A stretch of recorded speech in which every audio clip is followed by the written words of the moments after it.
लाभ हानि का एक बेहतरीन सवाल है। कोई वस्तु 20% लाभ पर बेची गई, यदि उसे 20% कम में खरीदा जाता तथा 5 रुपये कम में बेचा जाता तो 25% का लाभ होता। वस्तु का क्रय मूल्य ज्ञात करें। यहाँ पे हम क्रय मूल्य 100 लेते हैं। क्रय मूल्य 100 रुपये, यदि उस पर 20% लाभ अगर करते हैं तो हो जाएगा 100 की वस्तु 120 में बेची जाएगी। फिर आगे कह रहे हैं कि यदि उसे 20% कम में खरीदा जाता, यानी पहले 100 रुपये में खरीदा जा रहा था, अब उसे 20% अगर कम किया जाए यानी कि 80 रुपये में मिलेंगे। और 80 को कह रहा है कि 5 रुपये कम में बेचा जाता तो कितना 25 का लाभ होता। यानी 25 का लाभ के लिए यानी 80 गुना कितना 25 का फ्रैक्शन वैल्यू जो होता है 1/4 होता है, और 4 से हम इसको काट देंगे 20 बार में, यानी कि 80 में 20 को अगर जोड़ेंगे यानी लाभ हो रहा है तो हो जाएगा 100 रुपये।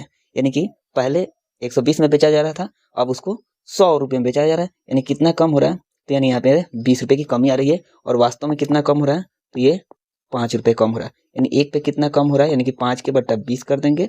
और क्रय मूल्य हमारा कितना है, तो 100 है, इसको गुना कर देंगे 100 से, और ये 20 से 5 बार में कट जाएगा, और ये 5 बचे 25 हो जाएगा।